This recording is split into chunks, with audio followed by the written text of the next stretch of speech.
Bien, fantastique. Bonsoir, chers amis. Restez mutés, on commence. D'autres personnes vont nous rejoindre. On se retrouve en cette fin d'après-midi, en cette fin de dimanche après-midi, hein, le jour du Seigneur, pour comment dire, une explication théologique du manichéisme. Alors, ça va pas être un prêche, hein, j'ai fait la blague, mais c'est quand même un peu l'idée. On va vraiment, cette fois-ci, s'attarder non pas sur les aspects historiques du manichéisme, qui sont connus dans une mesure assez légère, hein, parce qu'on a énormément de choses qui sont parties en fumée, mais on va essayer ici de revenir sur des éléments que j'avais un peu laissés en suspens dans mes précédentes conférences. En effet, si vous vous rappelez bien, j'avais donné des éléments assez généraux sur la doctrine manichéenne. Je vous avais expliqué que c'est un dualisme. Il y a deux grands principes, ce qui en fait une religion assez unique, puisque même si on peut observer des marques de dualisme dans la philosophie grecque, dans le christianisme et même dans d'autres courants religieux, comme le bouddhisme ou le masdéisme, c'est plutôt des éléments qui, comment dire, peuvent être déduits de la religion, mais la religion ne se considère pas elle-même comme un dualisme. Il y a un dualisme entre, je ne sais pas, la cité divine, la cité terrestre dans le christianisme, mais c'est plus un développement philosophique, un élément doctrinal central. Alors que dans le manichéisme, c'est ce qui fait sa spécificité, le dualisme est au centre de toute la religion et donc de toute la sotériologie manichéenne. Donc sotériologie, je rappelle, c'est la doctrine du salut, en fait, tout ce qui a trait au salut, tout ce qui permet le salut. Eh bien, Zach arrive, je viens à peine de commencer, donc c'est parfait. Et donc, j'avais un peu laissé de côté les éléments doctrinaux manichéens. Je vous avais juste dit, c'est une gnose dualiste, et j'avais un peu laissé ça de côté. D'ailleurs, on en avait discuté avec Spo, qui trouvait que c'était assez intéressant de voir que, avec la science, les connaissances de l'époque, chacun essayait de s'expliquer le monde à sa manière, et il avait tout à fait raison. Le manichéisme, je ne vais pas trop y revenir, s'appuyait sur toutes les connaissances humaines de son époque, en fait, que ce soit au niveau de la philosophie, de la médecine, etc. Et donc, ce soir, je vais essayer de vous présenter d'autres éléments de la théologie manichéenne qui sont centraux. J'avais déjà un peu défriché le terrain dans ma conférence solo, que je vous invite à aller écouter si vous voulez d'autres éléments. Et rappeler d'autres, je vais rappeler quelques éléments brièvement, mais si vous voulez au moins les bases de la doctrine, comment dire, les mantras du manichéisme, la séparation entre élu et auditeur, je vous invite à aller l'écouter parce que je ne vais pas pouvoir tout répéter. Mais je vais m'appuyer sur le même travail, celui de Jason Bidoun, qui est un universitaire américain exceptionnel, qui est l'un des plus brillants sur la question manichéenne en ce moment, qui renouvelle totalement l'étude du manichéisme. Et donc, je vais un peu essayer de vous partager certaines de ces thèses que je trouve très intéressantes. Déjà, l'un des éléments les plus importants pour comprendre la doctrine manichéenne, son dualisme, c'est ce qu'on va appeler le soi vivant. Alors, ça a plusieurs noms, ça peut être le soi vivant, l'âme vivante, ou alors les cinq éléments. Dans les termes manichéens, vous savez que les sources manichéennes sont dans plusieurs langues différentes, qu'elles ont été influencées par plusieurs cultures environnantes différentes, que ce soit en parthe, en sogdien, en bactrien, en chinois, en grec, en latin, en syriaque. Donc on a une terminologie assez vaste. Mais on comprend que c'est le même élément dont parlent toutes ces sources manichéennes. Donc soit c'est le soi vivant, soit c'est l'âme vivante, soit ce sont les 5 fils, soit ce sont les 5 éléments, soit, et c'est quelque chose de très intéressant, dans les sources manichéennes occidentales, on parle du Jésus sur la croix. Et en fait, tout ça, ça désigne la même chose. Qu'est-ce que c'est? En fait, il faut comprendre par tous ces termes que je viens de vous évoquer, une seule chose vivante, qu'on pourrait appeler l'âme du monde en quelque sorte. À savoir, en fait, ce sont toutes les parts de lumière qui sont contenues dans la matière. Donc le soi vivant, ça peut être la part de lumière qu'il y a dans, je ne sais pas, un fruit, un animal, un être humain, et en réalité, dans tout ce qui est incarné dans le monde. Et en fait, cet élément-là, donc on va l'appeler le soi vivant ou l'âme du monde si vous préférez, hein, je vais plutôt l'appeler, enfin l'âme vivante plutôt, puisqu'en moyen perse c'est l'âme vivante, c'est en fait la part de lumière qui est présente dans tout le monde. Je vous ai dit que dans les sources occidentales, c'était souvent identifié au Christ, et dans un terme assez particulier, soit c'est appelé la croix de lumière, soit Jésus vulnérable. Sous-entendu, cette part de lumière qui est prisonnière dans la matière, elle est identifiée dans les sources manichéennes d'Occident au Jésus souffrant sur la croix. Donc, on est bien que par l'ascèse manichéenne, l'idée est de faire ressortir cette lumière, de la faire sortir de sa prison, et donc quelque part de libérer le Christ, métaphoriquement bien sûr, puisque c'est une métaphore, ça ne veut pas dire que Jésus est physiquement présent dans un fruit par exemple. Vous comprenez un peu l'idée. On a dans une source manichéenne, Mani qui dit à ses auditeurs qu'il y a trois grandes choses dans le monde. par lesquels, on va dire, les personnes sur terre peuvent trouver un sens à leur vie. À savoir rejoindre la communauté, manichéenne, recevoir les rites initiatiques et agir avec charité et on va dire, bienveillance envers la croix de lumière. Le terme est vraiment employé, qui, représente tout ce qui est visible et non visible. Sous-entendu, vous comprenez, tout ce qui appartient à la lumière. Et donc j'en reviens un peu à cette idée-là, c'est-à-dire que, on peut comprendre cette idée de l'âme vivante uniquement si on se remet dans la perspective dualiste du manichéisme. Je le rappelle, et j'avais pas vraiment eu le temps de le développer, auparavant, je vous l'ai dit, les manichéens, eux, sont de purs dualistes. Ce qui est vraiment quelque chose de très rare, hein, puisque même ce qu'on a appelé plus tard les gnostiques n'étaient pas de vrais dualistes. Pour la plupart, ils avaient des éléments qui pouvaient amener à une sorte de dualisme, mais ils n'avaient pas érigé une doctrine pour la plupart. Ils postulaient l'existence de 2 principes différents et opposés. Et donc pour les manichéens, vous le savez, il y a toute une cosmogonie, et une cosmologie, mais surtout une cosmogonie. Donc je rappelle, la cosmogonie, c'est expliquer, c'est essayer de formuler des théories sur l'existence de l'univers, comment l'univers en est venu à exister, physiquement, et la cosmologie, c'est plutôt l'étude physique de l'univers. Vous comprenez que dans l'Antiquité, les 2 étaient intrinsèquement, liés. C'est comme l'astrologie et l'astronomie. À cette époque-là, tout était lié. On n'avait pas de frontières, bien établies entre ces 2 domaines, de connaissances. Et donc dans la cosmogonie manichéenne, vous le savez, il y a 2 grands principes. Et pour le dire simplement, on va dire que, les ténèbres ont essayé de piéger la lumière en l'incarnant dans la matière. Mais ce faisant, les manichéens reprennent à leur compte plein de traditions bibliques avec, Adam et Ève et ce qu'ils appellent l'homme primordial. Donc l'homme primordial, c'est cette espèce d'homme qui a été envoyé, par la lumière pour combattre les ténèbres et qui s'est fait emprisonner. Et ensuite, on a ce qu'on appelle les 5 fils de lumière. Donc il y a aussi toute une, on va dire une symbolique autour du chiffre 5, hein, comme beaucoup de religions à l'époque. Les 5 fils de lumière qui se battent en fait contre les ténèbres et c'est aussi en résonance avec les 5 éléments, donc le feu, l'air, l'eau, le vent et le dernier m'échappe, mais ça va me revenir. Donc toute cette cosmogonie-là, elle est, comment dire? Elle se traduit dans cet affrontement et de cet affrontement primordial entre l'homme primordial, ses fils et les forces des ténèbres ont en quelque sorte gagné la bataille puisqu'elles ont emprisonné les fils de lumière dans la matière, mais la lumière continue d'exister. Et donc l'homme et donc a fortiori l'humanité, le monde entier, résulte de cette mixture en fait, de cet affrontement primordial. Et le but du manichéen, comme je vous l'ai dit à de nombreuses reprises, c'est de faire ressortir les parts de lumière qui sont prisonnières déjà en lui, en faisant de bonnes actions, mais aussi dans la matière en général, via une astuce particulière que je n'ai pas eu le temps de détailler précédemment et que je vais, me dépêcher de le faire, tout de suite. Donc voilà. Déjà, c'est très, c'est une introduction assez lourde, mais au moins, vous avez déjà quelques éléments un peu plus clairs sur, des concepts un peu centraux dans, la cosmogonie, manichéenne.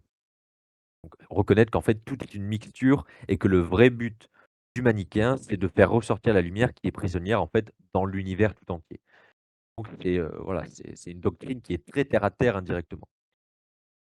Autre remarque, puisque vous le savez, je ne vais pas redétailler toute la méthodologie de Jason, mais en fait, il est très sérieux dans son utilisation des sources. Puisque comme je vous l'avais dit, on a des sources qui évoquent les manichéens, à plein de périodes différentes et dans plein de langues différentes.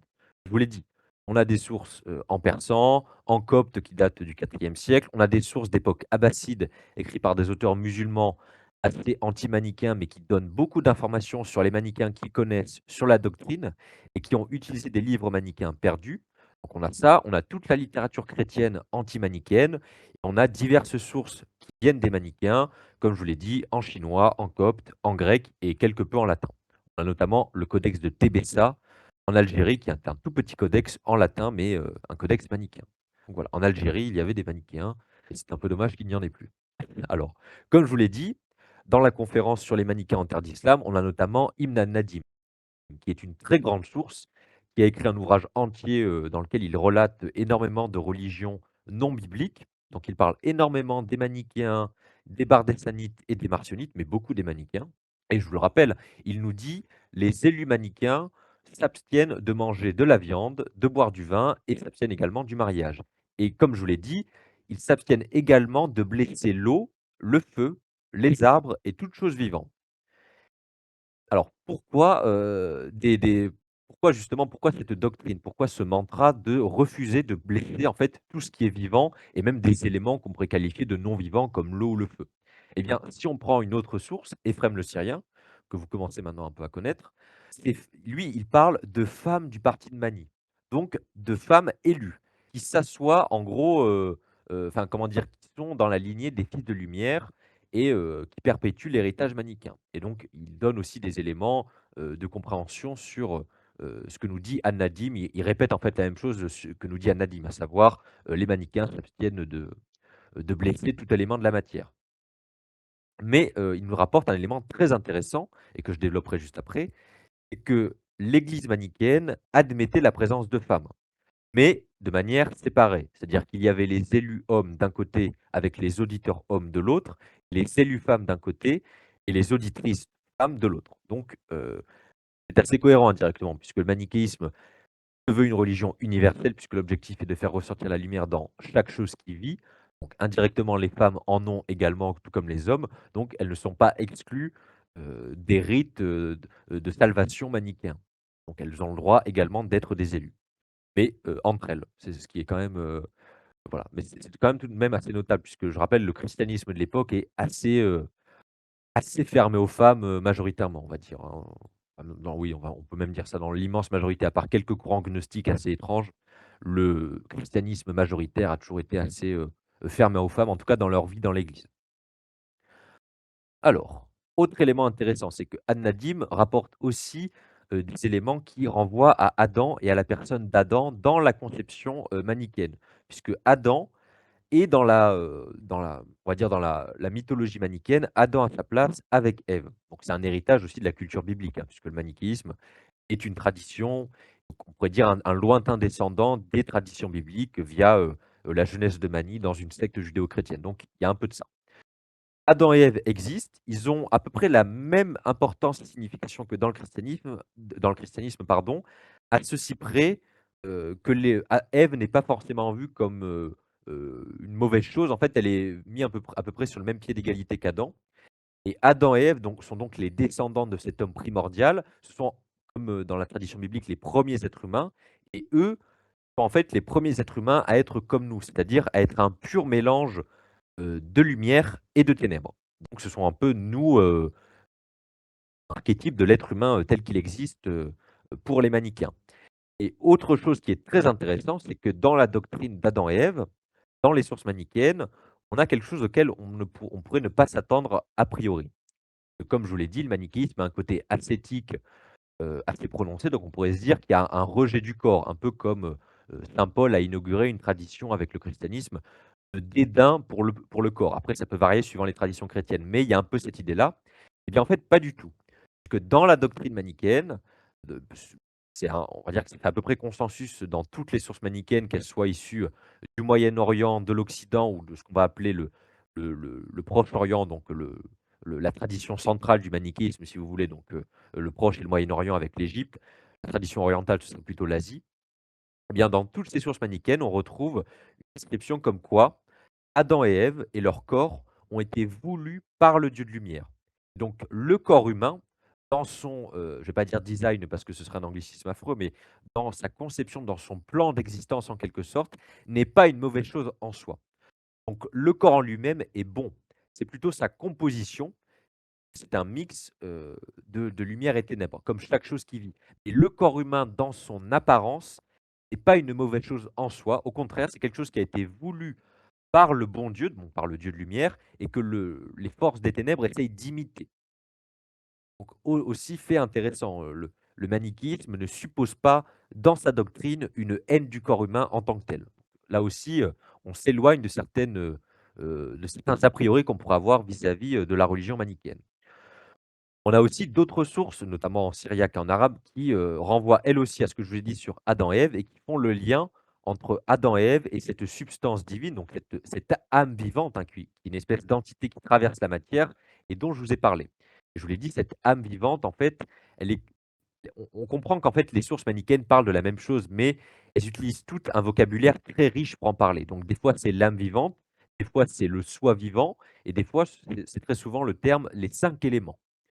Et je vous l'ai dit, dans les sources, manichéennes occidentales, c'est souvent, rattaché à la figure du Christ, donc la croix de lumière ou alors le Jésus, vulnérable.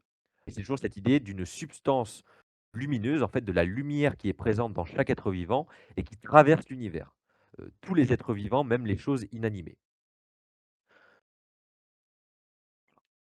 Alors, je passe aussi un peu sur les détails, mais j'en donne au moins quelques-uns pour que ce soit un peu plus clair. Mais, dans les je vous l'ai dit, il y a la cosmogonie manichéenne est très riche et parfois assez complexe, hein. Je vous l'ai dit, il y a le dieu de lumière qui est souvent appelé le père de grandeur. Il y a la mer de lumière, je vous l'ai dit, il y a l'homme primordial, on a Adam, on a les 5 éléments, qui renvoient aussi aux 5 parties de l'âme, donc c'est une cosmogonie très, très riche. Mais je vais donner quand même un élément, de source pour que vous ayez un peu une idée, du vocabulaire manichéen.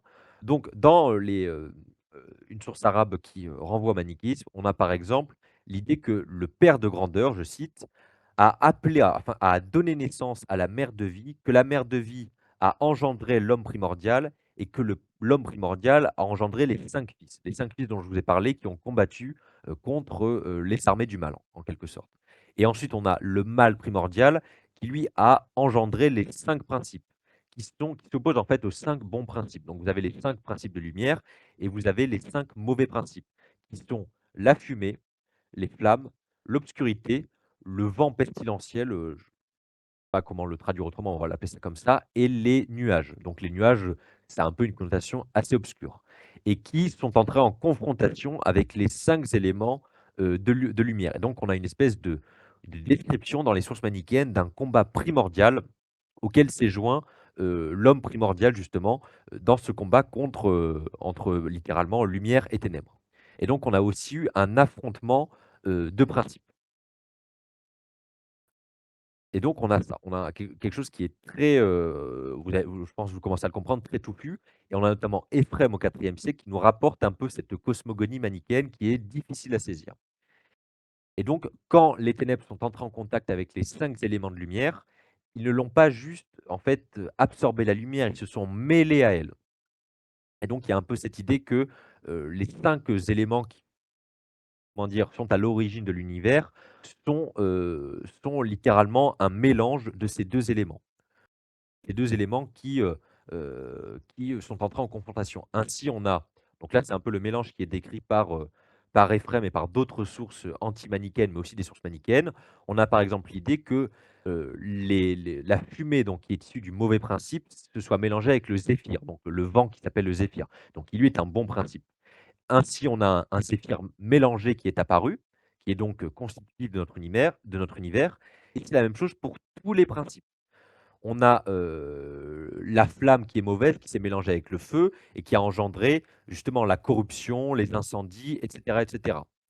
On a, ben, la lumière qui s'est mélangée avec les ténèbres et de tout ça est né, ben, les corps, les éléments minéraux et cetera et voilà, on pourrait, continuer pendant, en long, en large, en travers, mais c'est un peu l'idée, générale. On a le vent pestilentiel qui s'est mélangé avec le bon vent qui a engendré, bah, justement, des vents mauvais, des vents agressifs, et cetera. On a les nuages qui se sont mélangés avec l'eau, qui ont engendré l'eau.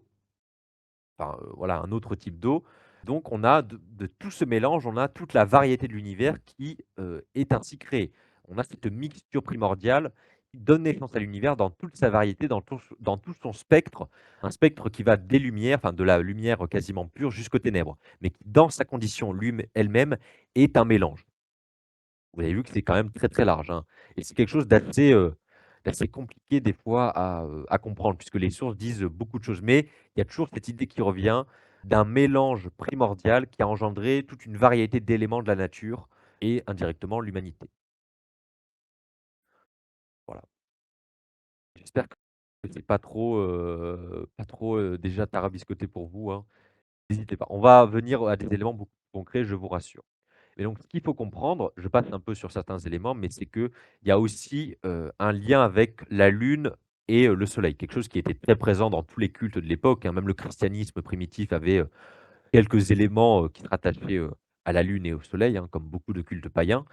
C'est un peu la même chose dans le manichéisme, où il y a quand même un peu cette idée que, Au fur et à mesure que la lumière est relâchée par les élus manichéens, elle s'élève dans une colonne de gloire, hein, c'est le fameux un terme très célèbre dans le manichéisme, et qu'elle monte dans le soleil, qu'elle se rapproche quelque part du soleil et qu'elle, comment dire? Qu'elle s'élève du soleil pour rejoindre la lumière qui émane du soleil. Donc il y a aussi une vénération qui est liée aux astres indirectement, puisque chaque élément du cosmos, comme toutes les religions de l'époque, n'était pas vu comme des êtres, comment dire? Comme des purs astres de matière, totalement, comment dire? Totalement inerte, froid, sans vie en fait, toutes les religions en fait, à cette époque-là, au IVe siècle, avaient de près ou de loin, une certaine idée de ce que représentait la lune ou le soleil, que ce soit positivement ou négativement. Je vous rappelle que tous les calendriers étaient basés sur les cycles lunaires ou les cycles solaires.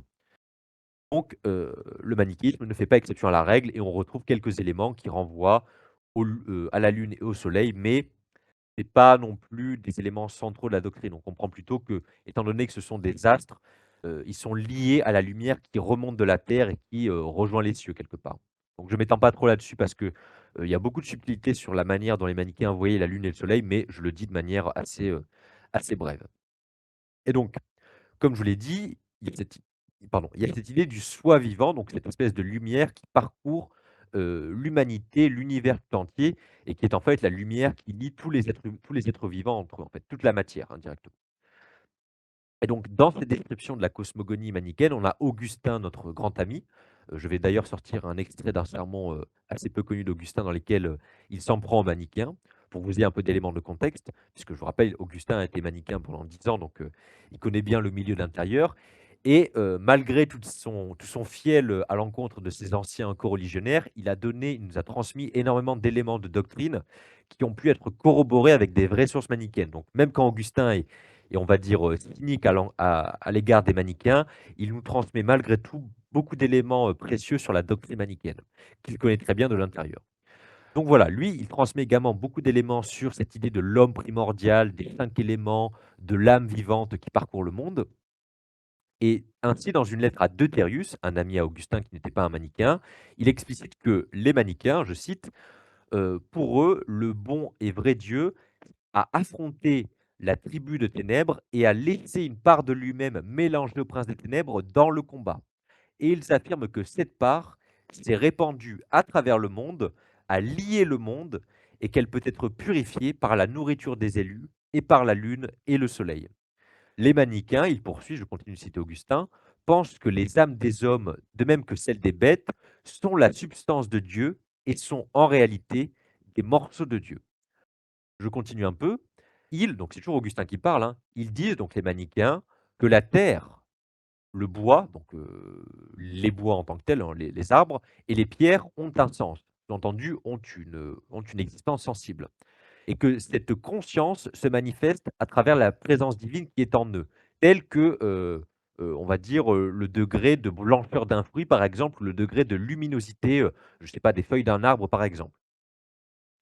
Et la littérature manichéenne, rapporte 2 points essentiels, à tout ce qui touche, en fait, à l'âme vivante. Puisque vous comprenez que quand Augustin dit que les manichéens pensent que les arbres ou les pierres peuvent être vivants, il fait référence à cette âme vivante, à ce soi vivant qui parcourt, l'univers.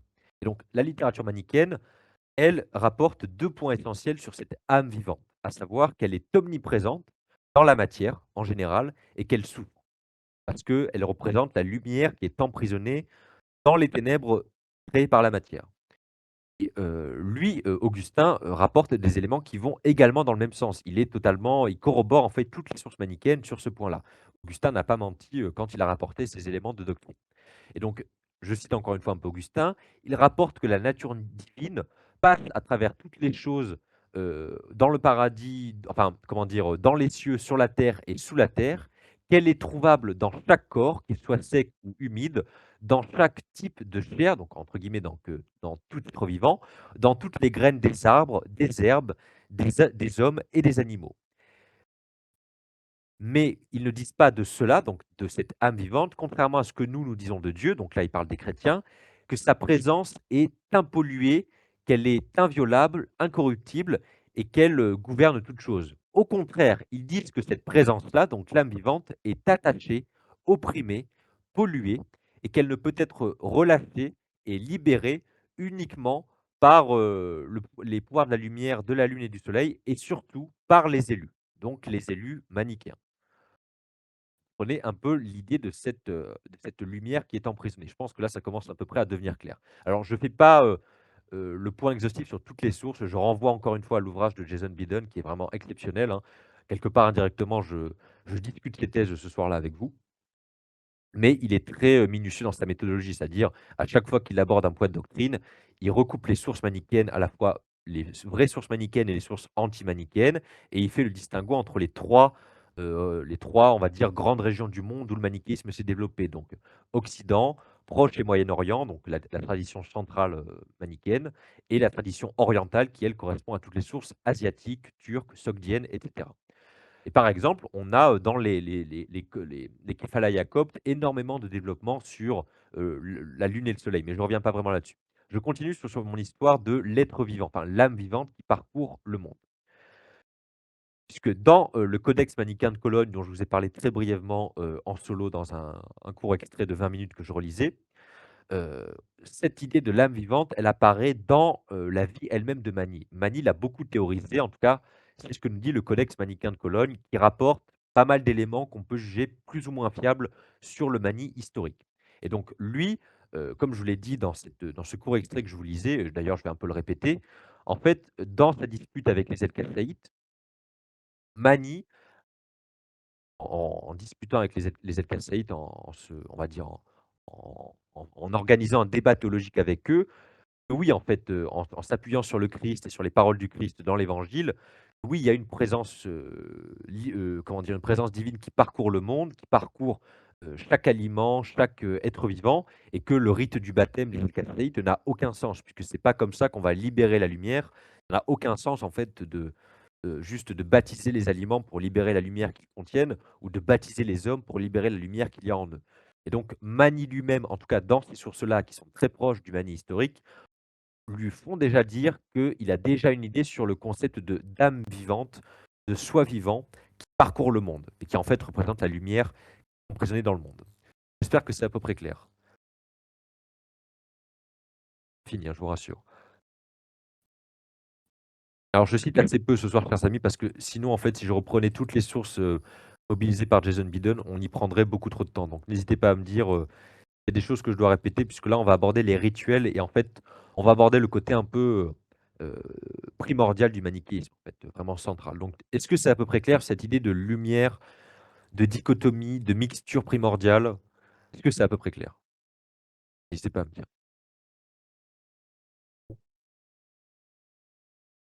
N'hésitez pas à me poser la question d'ailleurs en live.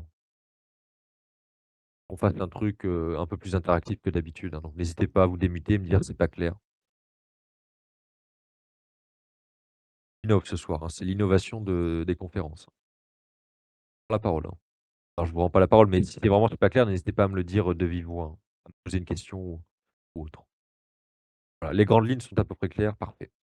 On en vient maintenant au rituel. Donc vous l'avez compris, il y a vraiment cette idée de, il y a cette âme vivante qui parcourt le monde, qui est emprisonnée dans chaque élément de la matière, enfin dans la majorité des éléments de la matière et il faut la libérer. Mais comment la libérer, me diriez-vous? Eh bien, c'est là où le corps manichéen et l'ascèse manichéenne prend tout son sens, puisque le manichéisme, et ça je vais y revenir en conclusion, en fait, on a un peu fait une erreur en le cataloguant très vite comme un système gnostique.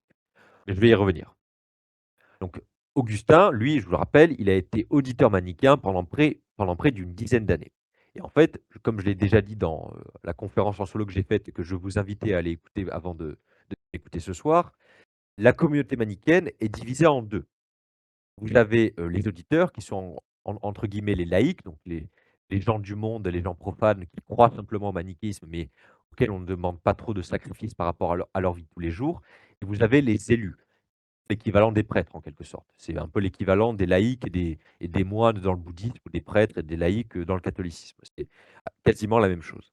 Eh bien, les rituels manichéens tournaient autour du fait que les auditeurs nourrissaient les élus, mais physiquement. C'est-à-dire qu'en fait, les élus, eux, l'idée c'est que ce soit quasiment, ben, des prêtres ou des moines, parce qu'il y a eu des moines manichéens, notamment en Chine, hein. C'est vraiment là où le monachisme manichéen s'est très développé. Ailleurs, on connaît beaucoup moins et on pense que les élus sont restés des élus assez itinérants et qu'il n'y a pas vraiment eu de monachisme manichéen. En tout cas, en Chine, c'est très bien connu et attesté, on a plein de découvertes. Et en fait, l'idée, c'est que l'élu évite au maximum les interactions avec le monde profane. C'est l'idée d'en faire un ascète moine, équivalent des moines bouddhistes, c'est-à-dire qu'il ne doit pas se marier, pas avoir d'enfants, donc être célibataire, pas avoir de métier, il doit abandonner toute propriété. S'il possède, je ne sais pas, des champs, une charge administrative, des richesses patrimoniales, il doit les abandonner. Il doit abandonner, également, je vous l'ai dit, il y a dans ma première conférence en solo que je vous invite vraiment à aller écouter parce que je détaille pendant 1 heure, quand je reviens sur uniquement un seul chapitre de l'ouvrage, hein, qui est très, très riche, hein, et je détaille tout. Eh bien, dans ce chapitre-là, en fait, il expliquait que, c'est Faustus le manichéen, encore lui, il disait que, et c'est attesté par toutes les sources manichéennes, en fait, l'élu manichéen n'a pas le droit de posséder de la nourriture autrement que la nourriture pour un jour, en fait, la nourriture d'une seule journée, et ça, je vais expliquer pourquoi, et l'habit pour une année. Donc il n'a pas le droit non plus d'être frivole, théoriquement, au point de vue de l'habillement. En fait, il doit posséder l'habit, pour une année, et pas plus, enfin pas moins, par exemple. Il ne va pas changer sa garde-robe, toutes les semaines comme un cardinal. Théoriquement, en tout cas.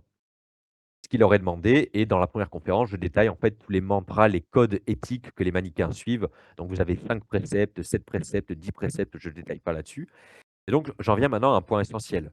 Les auditeurs nourrissent les manichéens chaque jour, les élus manichéens chaque jour. Les élus manichéens, eux, comme je vous l'ai dit, n'ont pas le droit de manger de viande. Ils doivent ne manger que des légumes, voire même uniquement des légumes crus. Enfin, légumes et fruits, bien sûr, hein, que des végétaux.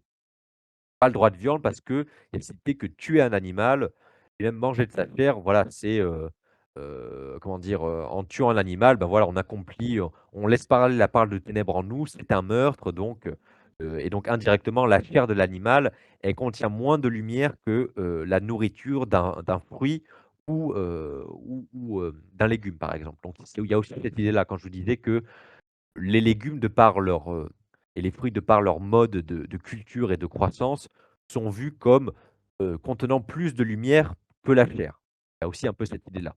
Puisque, j'ai pas je vais le détailler aussi, c'est que dans la doctrine manichéenne, la procréation est mal vue. C'est-à-dire que les élus n'encouragent pas les auditeurs à avoir des enfants. Ils ont le droit, mais les élus, leur dit quand même, enfin, encouragent leurs auditeurs à ne pas avoir d'enfants, puisqu'en fait, il y a une pensée qui est très alimentaire dans le manichéisme, qui est presque génétique et diététique avant l'heure, à savoir qu'en fait, si les auditeurs incorporent beaucoup de lumière en étant ascètes et en mangeant des fruits, par exemple, ce à quoi ils ne sont pas obligés mais qu'ils peuvent faire, eh bien, s'ils font ça et s'ils ont des enfants, ils condamnent la lumière qu'ils ont contribué à ingérer et à libérer dans leur corps, ils condamnent cette lumière à être réemprisonnée dans la matière s'ils procréent des enfants. Donc c'est aussi pour ça que les élus n'ont pas le droit d'avoir d'enfants et encouragent leurs auditeurs à ne pas avoir d'enfants.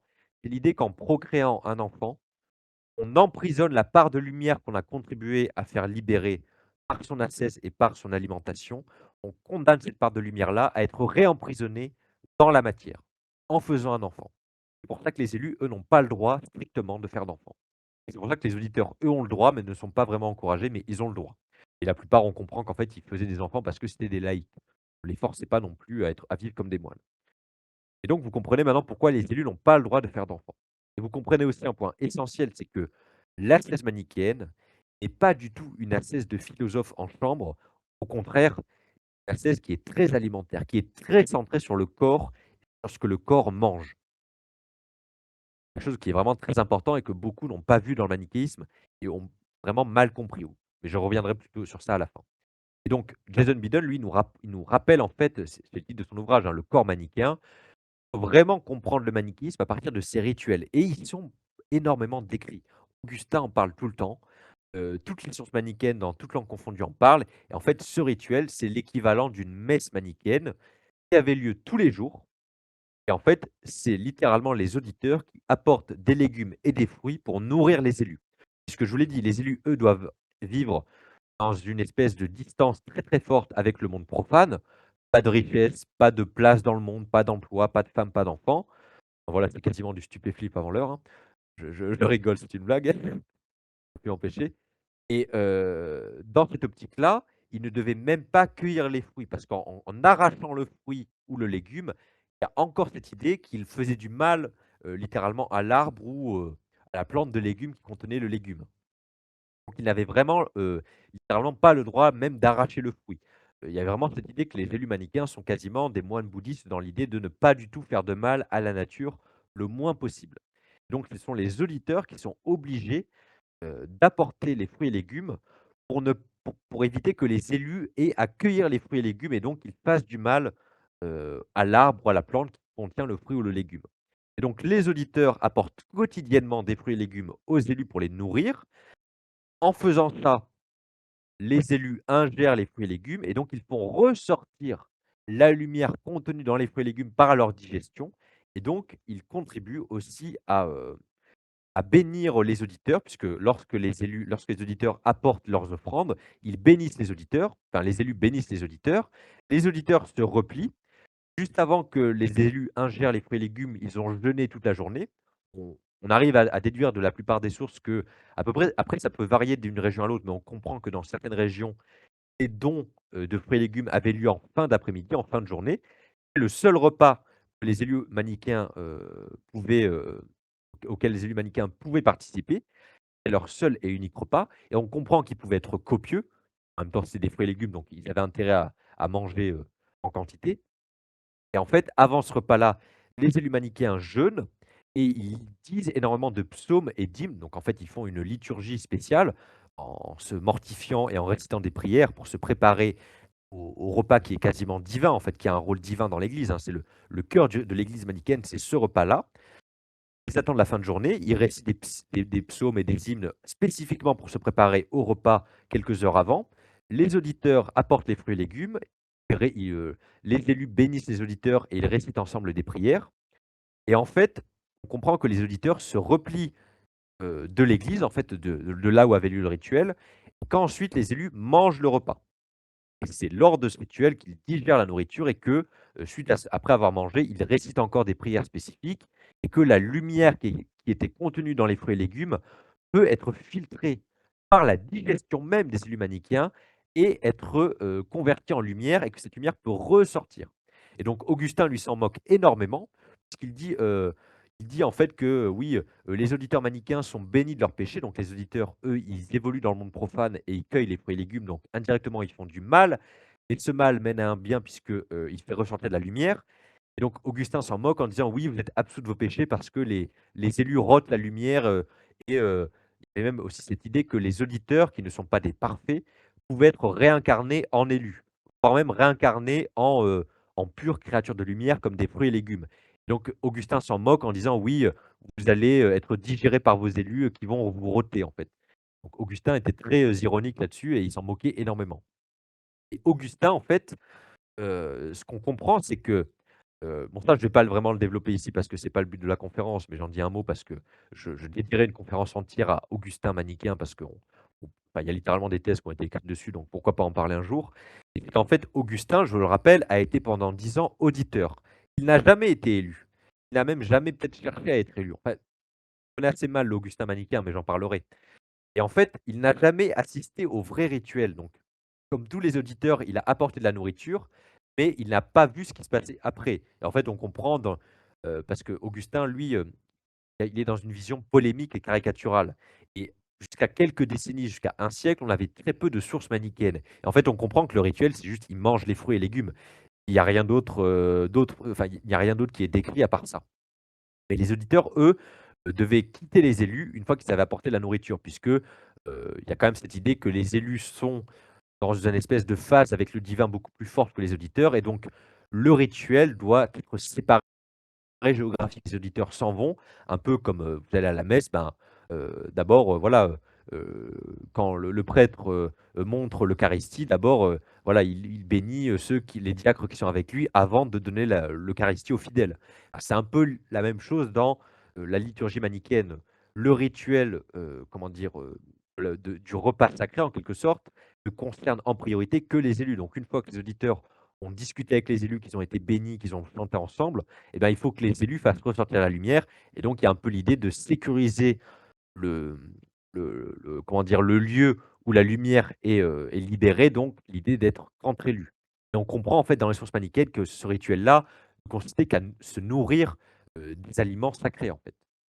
Alors qu'Augustin, lui, n'a jamais vu ces rituels-là et donc il a fantasmé là-dessus et c'est pour ça qu'il se moque énormément des auditeurs et des élus en disant: «Oui, en finale, les auditeurs, vous êtes absous de vos péchés parce que les élus rotent la nourriture que vous leur apportez». C'est vraiment le verbe qu'il emploie, hein, rôter, hein, je n'exagère pas, hein. Et il y a aussi cette idée que les auditeurs sont imparfaits, mais au contraire, dans l'Église manichéenne, on comprend que les auditeurs sont encouragés à devenir des élus et à progresser dans l'ascèse et que s'ils n'y arrivent pas, ils pourront peut-être se réincarner en élus ou en aliments qui contiennent de la lumière. Donc ils vont être réincarnés en fruits et être libérés par les élus lorsqu'ils seront mangés. Donc c'est aussi une doctrine dont Augustin se moque. Et autre point sur lequel Augustin a été très hypocrite, c'est que n'ayant pas assisté à ces rituels entre élus, il a développé, comment dire? Des caricatures horribles. Il a dit que c'est le seul auteur chrétien qui a critiqué le manichéisme. Je rappelle, il y en a plein qui l'ont critiqué, qui n'ont jamais été aussi loin. Lui, il a été jusqu'à inventer que, une fois qu'il fermait les portes, les élus manichéens mangeaient du sperme. Ou alors qu'il mettait une femme et un homme par terre nus avec de la farine et qu'il les comment dire? Qu'il les aspergeait de sperme. Il a vraiment écrit ça donc voilà, je me permets aussi de rappeler la vérité par rapport aux horreurs qu'Augustin a pu écrire, que je rappelle, hein, plein d'auteurs chrétiens en syriaque, en grec, en latin ont caricaturé les manichéens, mais personne ne rapporte ça. Aucune source manichéenne, ni aucun auteur arabe ou chrétien anti-manichéen ne rapporte ça. Il y a qu'Augustin qui a été jusqu'à inventer, oui, les manichéens mangent du sperme. Voilà, donc je me permets de rappeler ça, je passe maintenant à autre chose parce que c'est pas du tout là où je voulais en venir. Je voulais pas du tout en venir là. Excusez-moi, mais ça me semblait important de le rappeler. Donc voilà. Autre point très important, donc je pense que vous l'avez un peu compris, c'est qu'en fait, on a mal compris le manichéisme parce qu'on a trop voulu, y voir un phénomène cryptognostique. À savoir, vous savez, la gnose, c'est l'idée, il y a plein de systèmes gnostiques, on l'a vu un peu comme les premières hérésies chrétiennes. J'en ai déjà parlé avec David Braque sur la chaîne, certains auraient été là, ils s'en rappellent. Savoir un système gnostique, c'est l'idée que la connaissance est un moyen de salvation en soi. Et c'est-à-dire la connaissance, elle n'est destinée qu'à une petite élite intellectuelle. Elle, c'est la vérité sur le monde, l'univers, et qui peut donc être sauvée. Pendant très longtemps, on a catalogué le manichéisme comme un système gnostique. Et en fait, c'est à la fois vrai et faux. C'est vrai dans le sens où il faut avoir la connaissance de la doctrine manichéenne et de sa cosmogonie qui est très riche, comme vous l'avez vu, et qui peut être assez complexe, pour pouvoir comprendre les rituels et y participer pleinement. Mais dans un autre côté, le manichéisme est une religion très prosélyte. Il s'est répandu de l'Angleterre à la Chine, voire le Japon. Donc c'est aussi très universel. Tout le monde pouvait venir. Et je rappelle que pour devenir un élu manichéen, c'est pas du tout comme Jean Robin et le calvinisme. C'est pas Dieu vous a choisi avant votre naissance. Par votre ascèse et par votre rigueur, vous pouvez devenir un élu manichéen. Rien ne vous en empêche. Si vous en avez la volonté et l'ascèse pour, l'Église manichéenne était très ouverte à ça. Il n'y a pas l'idée qu'en fait un élu, c'est quelqu'un qui est élu par ses efforts, par son ascèse. Pas simplement parce qu'il aurait été choisi par Dieu avant la création du monde et que, Dieu lui aurait demandé d'aller en Polynésie française, hein. Voilà, je me permets de rappeler, quelques éléments, centraux. Et voilà, donc il y a un système gnostique, mais contrairement à plein d'autres systèmes gnostiques, en fait, le centre du manichéisme, c'est la pratique. Ce sont ces rituels alimentaires. C'est ça le cœur du manichéisme. Être un manichéen sans participer à ces rituels, en commun, ces rituels sacrés de nourriture, hein, ça n'a aucun sens. Quelque chose qui a souvent été oublié par, beaucoup de spécialistes et là, c'est pour ça que Jason Biden est incroyable là-dessus. Il rappelle les travaux de ses prédécesseurs, notamment en France, Henri-Charles Pouec au Collège de France qui a dédié, des dizaines d'années de séminaires de recherche au Collège de France, à étudier le manichéisme et les différents mouvements gnostiques. En fait, rend hommage à ces pionniers de l'étude du manichéisme comme, Pouec et Julien Riès en France dans les années 90. Mais en fait, ces gens-là, aussi brillants soient-ils, ils ont été trop, obsédés par l'idée gnostique, à savoir le manichéisme est une espèce de christianisme gnostique. Donc il faut avant tout centrer notre compréhension du manichéisme sur le développement intellectuel, mythologique, cosmogonique. Et ils ont un peu laissé de côté justement cet aspect rituel et corporel. Alors qu'en fait, quand on essaye d'être un peu attentif aux éléments de pratique, on comprend que ces rituels sont la base de l'Église manichéenne, beaucoup plus important même que les développements intellectuels du manichéisme. On comprend que dans l'Église manichéenne, il y avait des gens qui avaient une très haute compréhension de la théologie, d'autres un peu moins, et pourtant ils pouvaient avoir un très haut grade dans l'Église manichéenne. Je me rappelle l'exemple de Faustus de Milève, avec lequel Augustin a débattu. Il était un évêque manichéen qui, lui, adorait l'Église manichéenne, mais surtout dans ses aspects pratiques. Il était surtout tombé amoureux de l'éthique de vie manichéenne. Et il avait peut-être pas forcément une très grande connaissance de toute la cosmogonie que je vous ai, présentée ce soir. Et donc, il est aussi important de rappeler cette diversité de profils qui a pu exister dans le manichéisme et de rappeler que ce qui unissait tous ces profils, ce ne sont pas les développements intellectuels gnostiques, c'est bien la pratique, cette espèce de messe manichéenne végane, cette eucharistie des fruits et légumes, si vous voulez, qui rassemblait toute l'Église manichéenne, tous statuts confondus. Et pour prouver ça, en fait, c'est que on a, un extrait dans les Kephalaïa coptes qui est très intéressant, où en fait, c'est un archégos. Donc un archégos, c'est un grade très élevé dans l'Église manichéenne, hein. C'est l'équivalent, si vous voulez, d'un archevêque ou d'un métropolite, hein. Donc c'est, on va dire un ecclésiastique qui s'occupe d'une région entière de l'Église manichéenne. Donc c'est, l'équivalent, je ne sais pas, de l'archevêque des Gaules, à Lyon, par exemple, si vous préférez. Eh bien, on a un archégos du vivant de Mani il va voir le prophète Mani et qui lui dit: «Oui, moi je commence un peu à en avoir marre des repas en commun avec toute l'église, ça me fatigue un peu. Moi je veux être un ascète manichéen en solo, c'est-à-dire, je veux me couper du monde, ne plus parler à personne, vivre dans l'ascèse comme un reclus, vraiment coupé avec, tout rapport avec le monde». Et en fait Mani, ne le sermonne pas, mais lui dit, lui rappelle en fait l'importance rituelle de ces repas. Que la salvation ne peut avoir lieu que dans ces repas-là. C'est uniquement par ces messes en commun que les manichéens pouvaient faire ressortir de la lumière. Alors indirectement, oui, par leurs bonnes actions, ils y participaient un peu.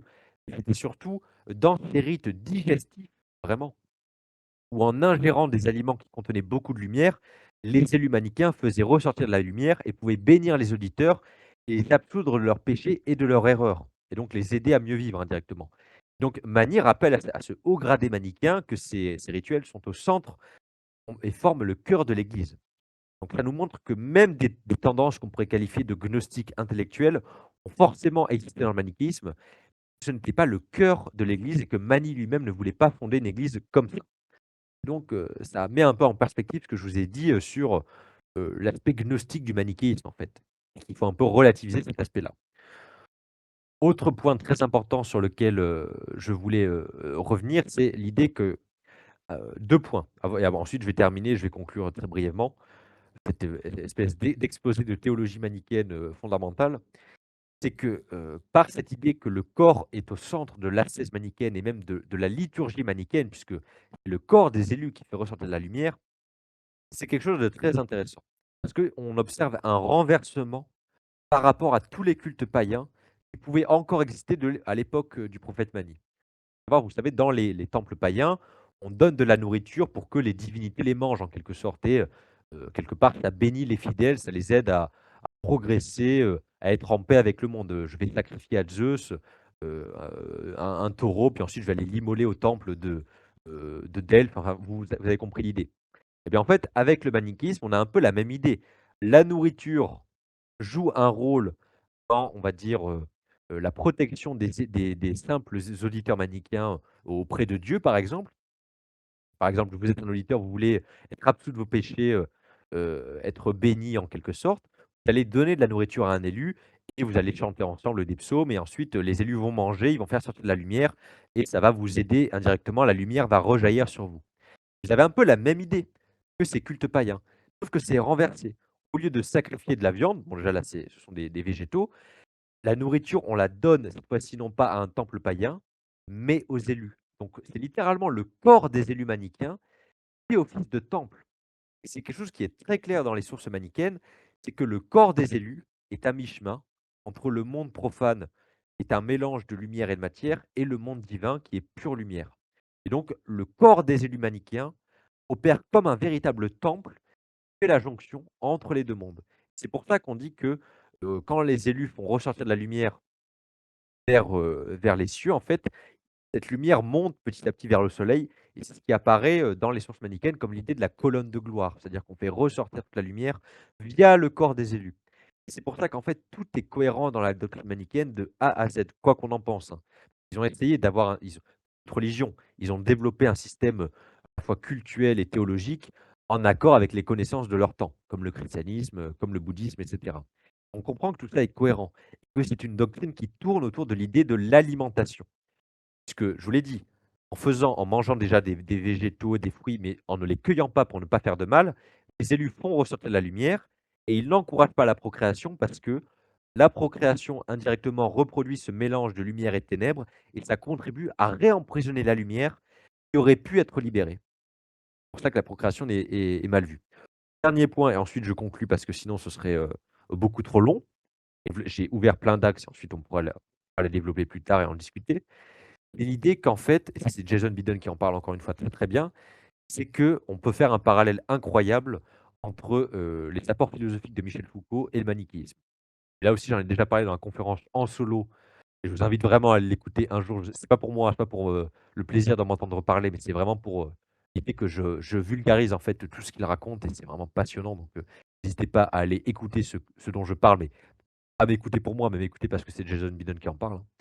Et en fait, le point central que Jason Biden développe, c'est que, comme vous le savez, bon, Foucault, j'ai pas encore eu le temps de vous le présenter, mais il a énormément étudié à la fin de sa vie les systèmes philosophiques de l'Antiquité, notamment les débuts de la doctrine éthique sexuelle dans le christianisme. Et comment en fait on peut faire un pont entre l'éthique du corps, entre, on va dire le stoïcisme tardif de l'Empire romain, donc 2e, 3e siècle et le christianisme. Et comment il y a une continuité entre les 2 dans l'éthique du corps et donc indirectement l'éthique de la sexualité. On voit qu'en fait il y a une continuité entre les mouvements ascétiques philosophiques, païens et le christianisme. Donc comme Foucault l'a développé dans ces champs de recherche-là et comme il l'a développé dans ses champs de recherche sur la médecine, la psychiatrie et la modernité, on voit qu'en fait, l'éthique manichéenne contribue à domestiquer le corps. C'est ça qui est fascinant, c'est que, l'éthique manichéenne, c'est presque un système coercitif en soi, cohérent. Je m'explique. Tout comme Foucault a montré que, la médecine et les hôpitaux, en fait, naient d'un double jeu entre définition petit à petit du sujet et du corps et du sujet en tant que tel et comment dire? Contribuent à créer l'image du sujet en tant que presque objet philosophique et qu'indirectement, ça nourrit la création de l'hôpital et de la médecine, en tant que système de connaissance et de pratique et les 2 s'influencent. C'est-à-dire le développement du sujet médical en tant qu'individu le développement, on va dire, de, la médecine en tant que champ de connaissances et de pratique. En fait, le manichéisme fonctionne de la même manière. L'idée de définir une éthique du corps, comment dire? Oui, voilà, de définir un ensemble de pratiques du corps manichéen, de les mettre en pratique et qu'en fait les 2 entrent en dialogue. C'est-à-dire que la doctrine manichéenne prévoit un certain corps, il est obligé d'être mis en pratique et les élus eux-mêmes, dans leur fonctionnement, contribuent à s'autoréguler. Comme, Foucault l'a très bien montré dans le cas du sujet psychiatrique ou du sujet médical, c'est l'interaction entre le sujet et on va dire l'instance de connaissance qui est soit, l'asile ou l'hôpital, qui contribue à créer le sujet et donc le corps médical, le sujet du corps en tant que tel et c'est pareil pour le corps manichéen. La doctrine manichéenne prévoit un ensemble de systèmes éthiques. Les élus manichéens s'auto-définissent par rapport à ce système et ils se surveillent les uns les autres. C'est quelque chose qu'on comprend très bien parce que les élus manichéens étaient obligés de vivre entre eux. En fait, ça fonctionne comme un système auto-coercitif. Les élus manichéens appliquent la doctrine et ils se surveillent eux-mêmes pour être sûrs qu'ils appliquent bien la doctrine et qu'ils, on va dire, comment dire? Que chacun, heu, contribue à vivre le corps manichéen. C'est ça qui est vraiment fascinant, c'est qu'indirectement les travaux de Michel Foucault, sur, on va dire la modernité médicale et la psychiatrie, permettent de mieux comprendre comment pouvait fonctionner l'Église manichéenne, dans cette idée d'auto-coercition et d'autodéfinition du sujet et d'autodéfinition d'un corps spécifique. Vous savez, les écoles philosophiques fonctionnaient à peu près pareil. Les cercles ascétiques néoplatoniciens ou stoïciens, c'est à peu près la même chose et les cercles ascétiques chrétiens, c'est à peu près la même idée, mais là, c'est vraiment particulier à une église dont le cœur de fonctionnement, ce sont les élus. On voit vraiment un parallèle fascinant se dresser entre, comment Foucault analyse la psychiatrie, la médecine et leur définition d'un sujet précis, donc d'un sujet réglementé qu'on peut étudier et la manière dont les manichéens eux-mêmes s'autodéterminent par rapport à, leur ascèse et leur éthique. Donc je trouve ça assez incroyable, d'arriver à lier les 2 et pour le coup, c'est très, très, très pertinent.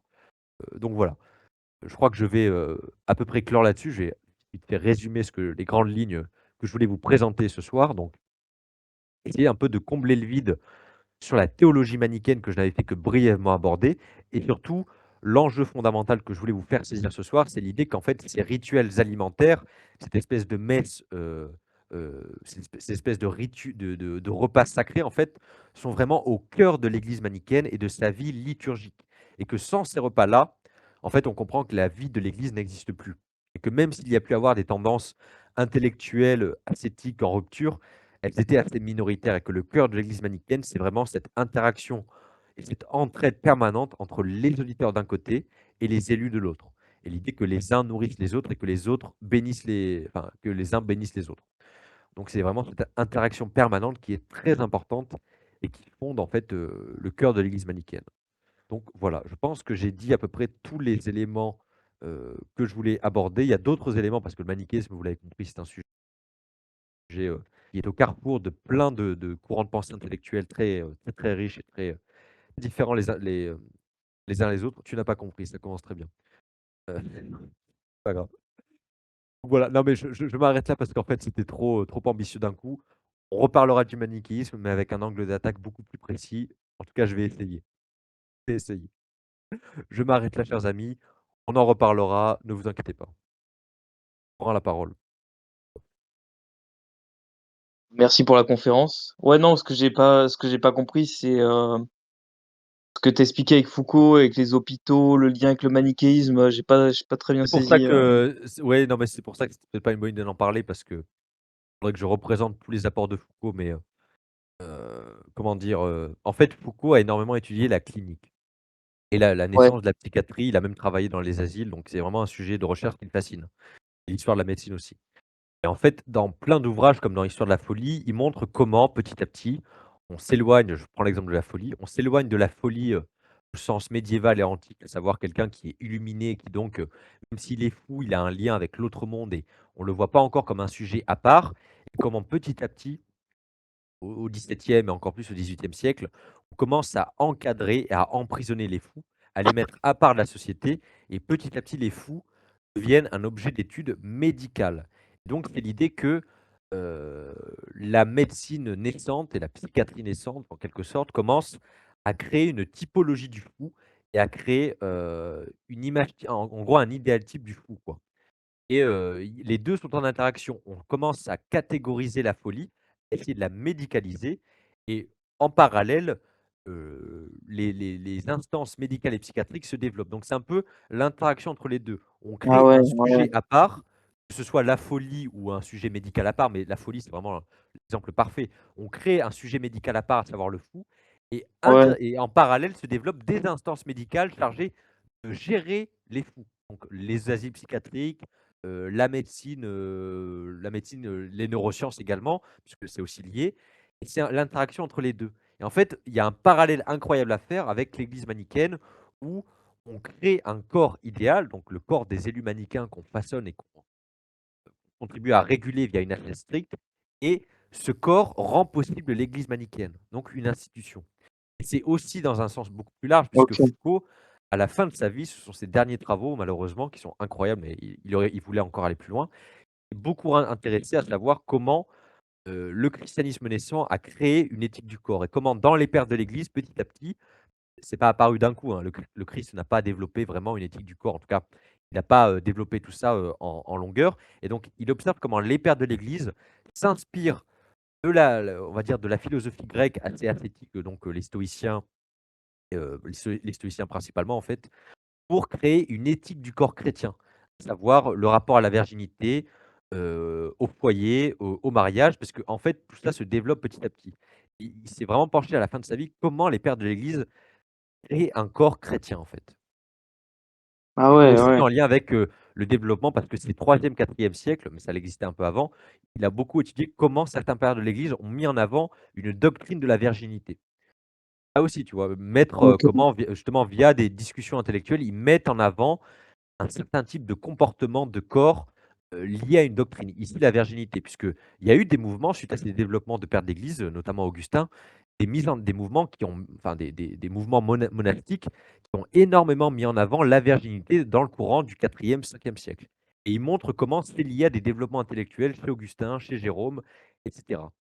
C'est en fait, Jason Biden, il montre qu'il y a un parallèle entre ce que Foucault avait vu sur ce développement d'une éthique du corps, que ce soit chez les pères de l'Église chrétien ou dans un cadre plus médical. Et en fait, il montre que ce mode d'analyse-là marche très bien pour le manichéisme, puisqu'on met en avant une doctrine, un système d'éthique du corps, et en plus, comme l'hôpital ou la psychiatrie, ce système s'autorégule, puisque les fous, en fait, ils sont observés par l'appareil médical, on crée un objet du fou qu'on étudie.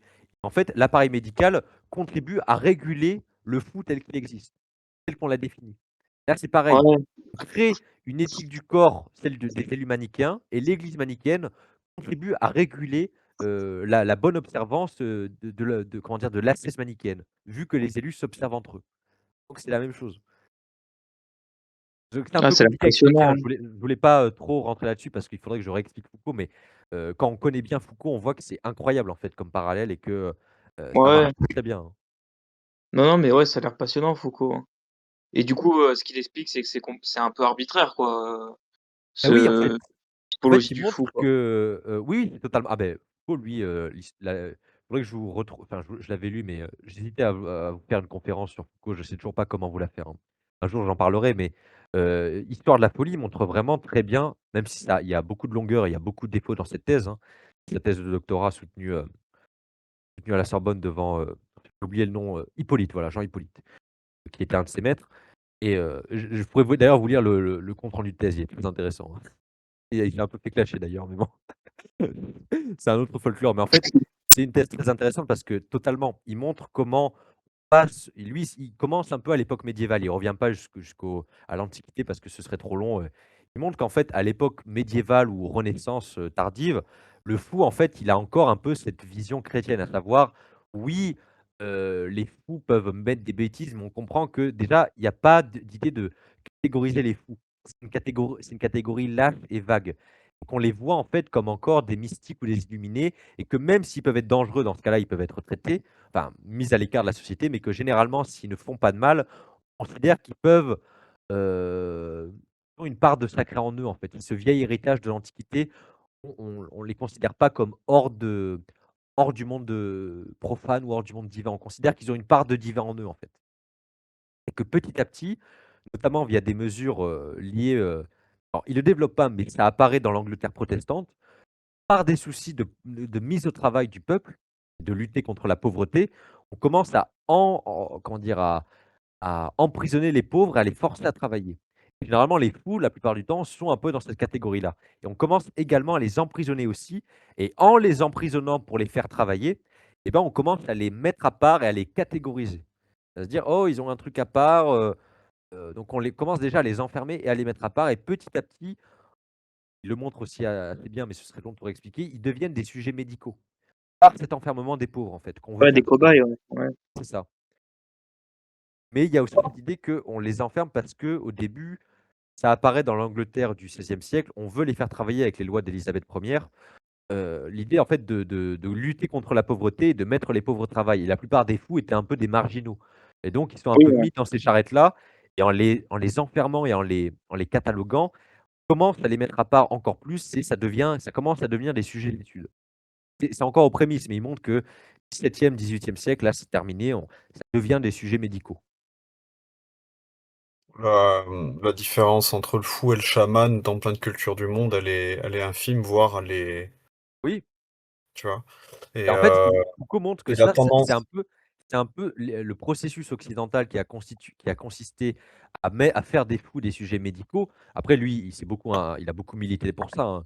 Et il a aussi été un peu anti-prison dans sa vie, mais bon, ça je j'y reviens pas là-dessus. ouais, Mais ouais, il ouais. montre quelque chose de très bien et c'est pour ça que sa thèse a fait beaucoup de bruit.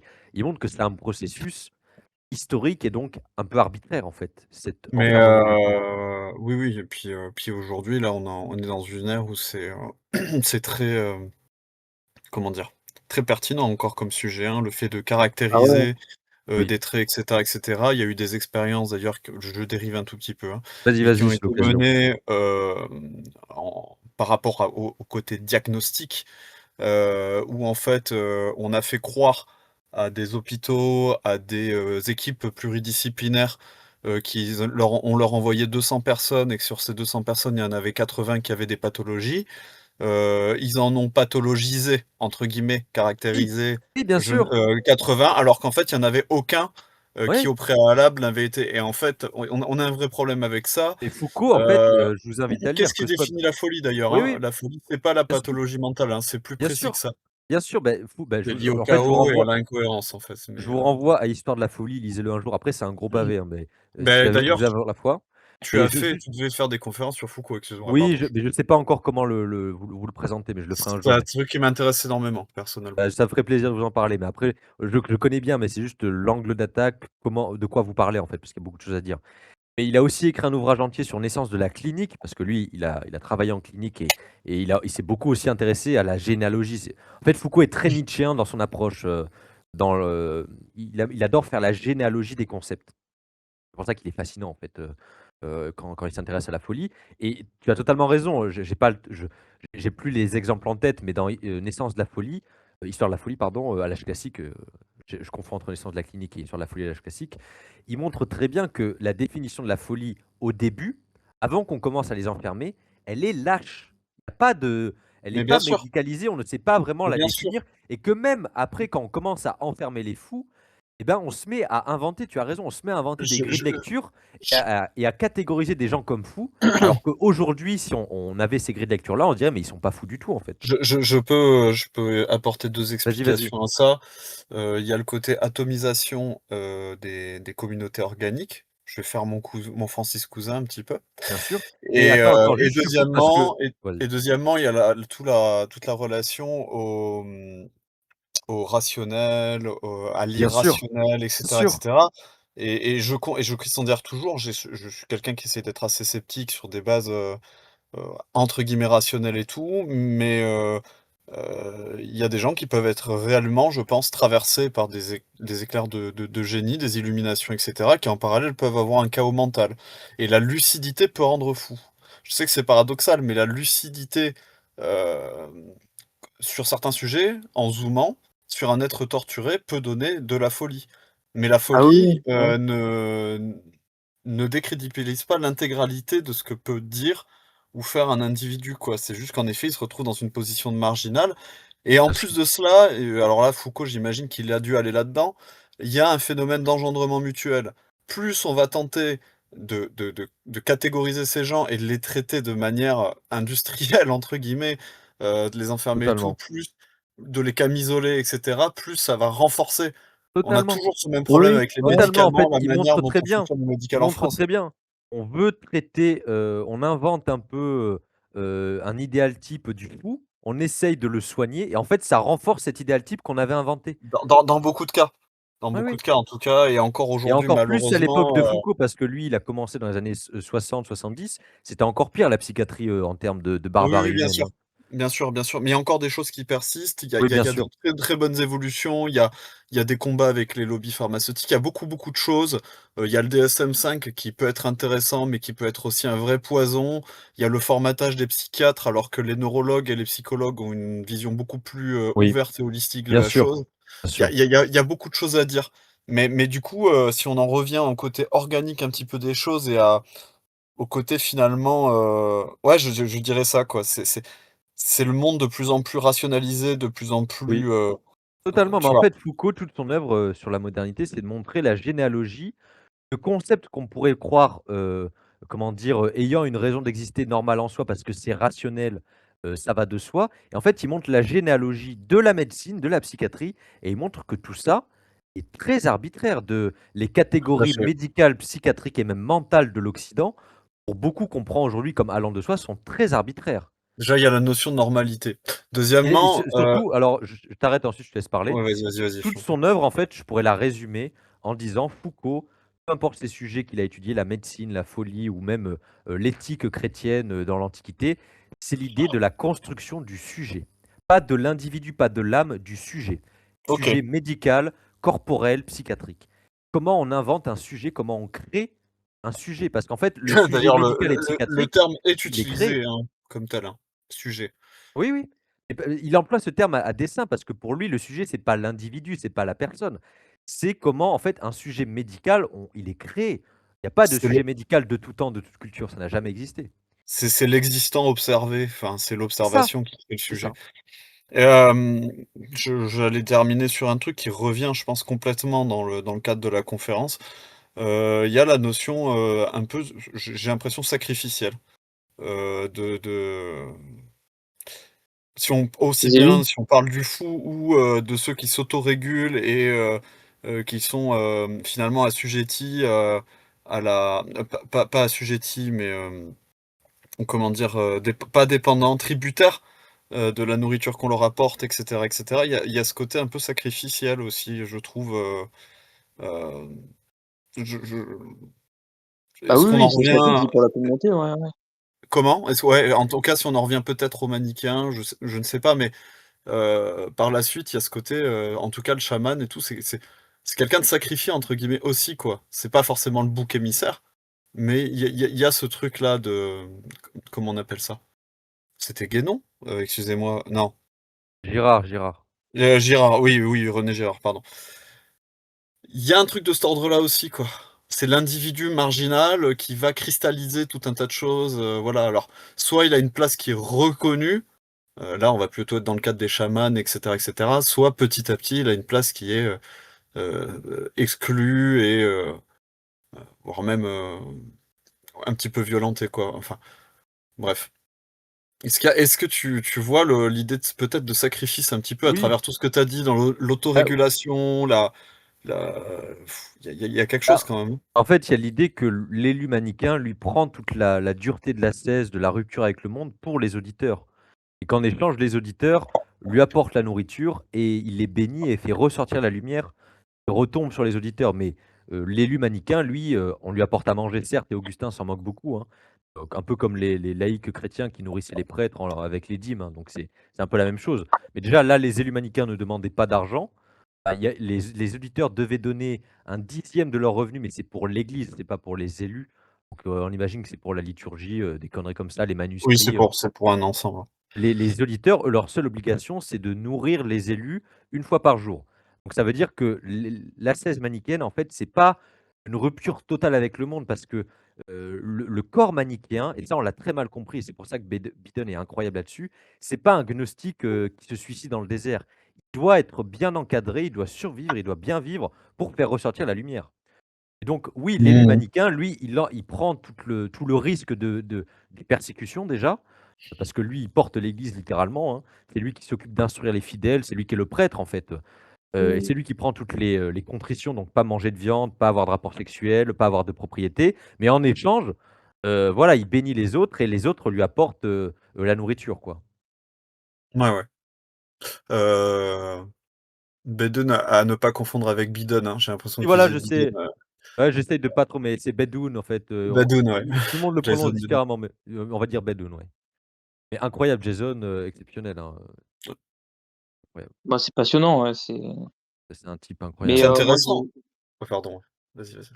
par rapport aux révélations là, que tu nous as faites, moi je je me demande, du coup, c'est quoi la position des manichéens sur les rapports sexuels, mais sans procréation, quoi?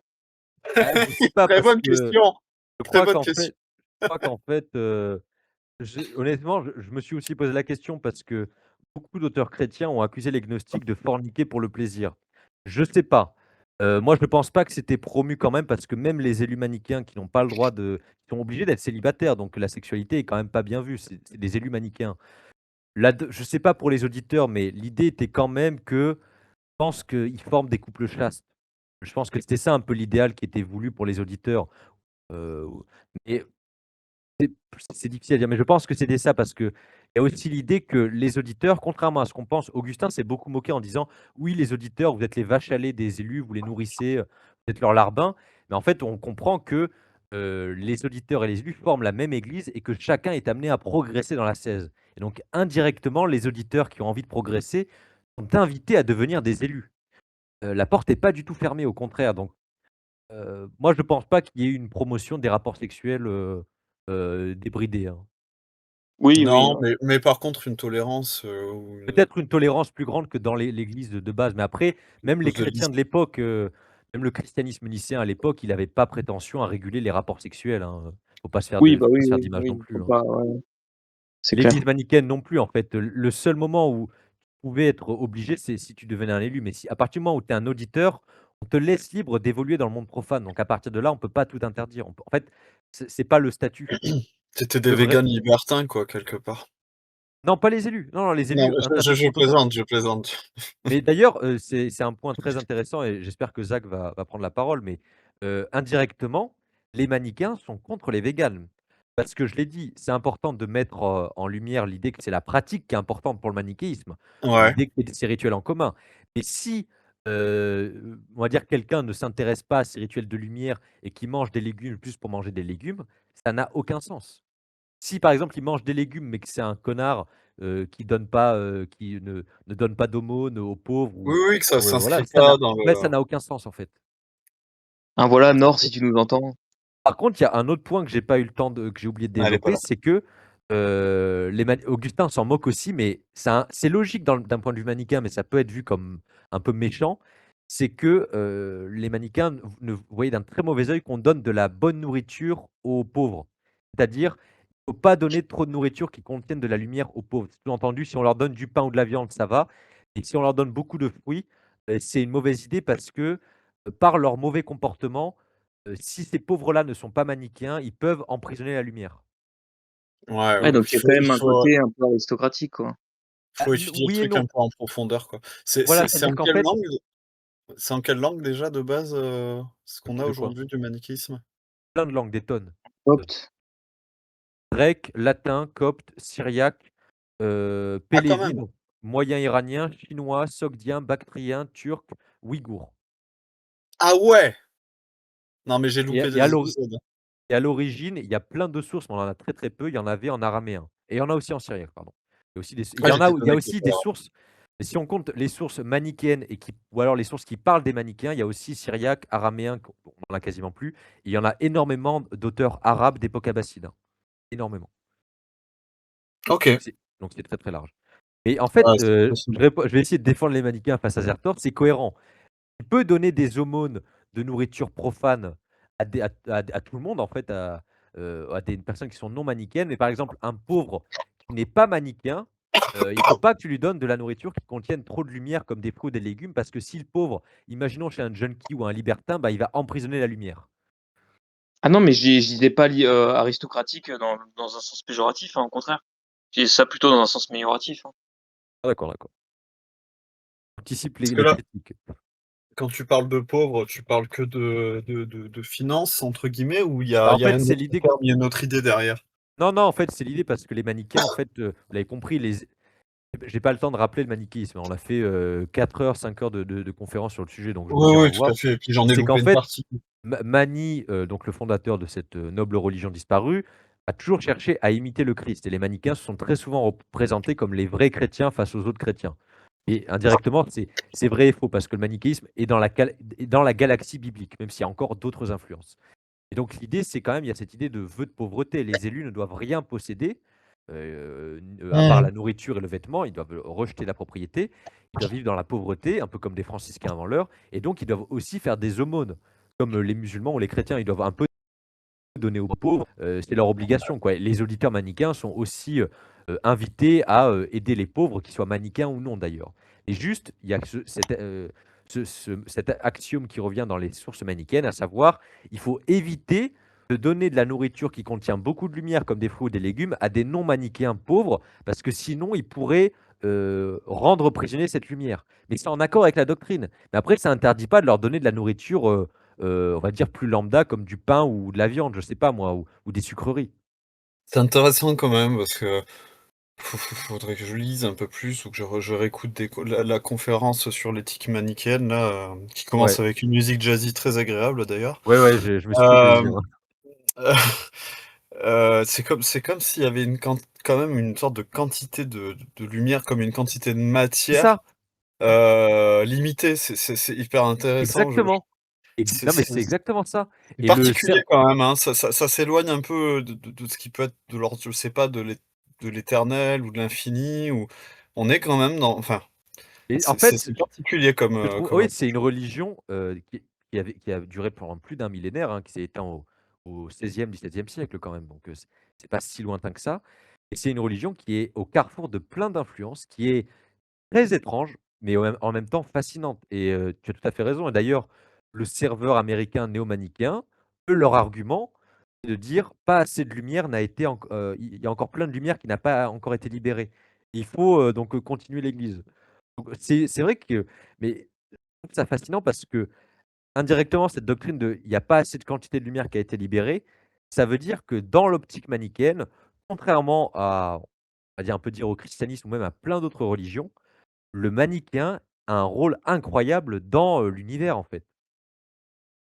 Il a beaucoup de choses à faire sur terre, mine de rien. C'est pour ça que donc il doit avoir une éthique du corps et il doit pas tomber dans une espèce de repli total du monde et se laisser mourir, comme les cathares, en fait. Il doit vraiment être actif, manger tous les jours, faire les rituels, les prières et il a beaucoup de choses à faire, en fait, indirectement, sur terre. Oui, de toute Oui, façon, encore faut-il qu'il y ait des il doit être dans auditeurs, la quoi. transmission. Oui, voilà, faut qu'il y ait des auditeurs, mais à l'époque où il y avait encore une église, dans leur sotériologie, dans leur doctrine, ils jouaient un rôle incroyable, quand même beaucoup plus actif que le simple chrétien ou le simple prêtre, en fait. Ouais. C'est ça que mon frère Valentinien. Oui, tu voulais que je prenne la parole, mais tu as pas mal déjà répondu à la question. Sinon, je peux développer sur la question de Zertor. Je pense qu'il demandait au rapport des rapports sexuels. C'était Vas-y, quoi vas-y. l'opinion manichéenne? Donc, si on peut se fier aux autres religions de l'époque, les religions dont Mani s'est inspiré, si on voit ça d'un œil séculaire, et non, euh, et non en disant qu'il a reçu une vision divine, ben, on peut dire que la fornication, l'adultère, c'est très mal vu. Mais aussi, on peut. Dans les auditeurs, on peut dire que le mariage, les relations sexuelles, dans un cadre encadré par le mariage, il n'y avait aucun problème.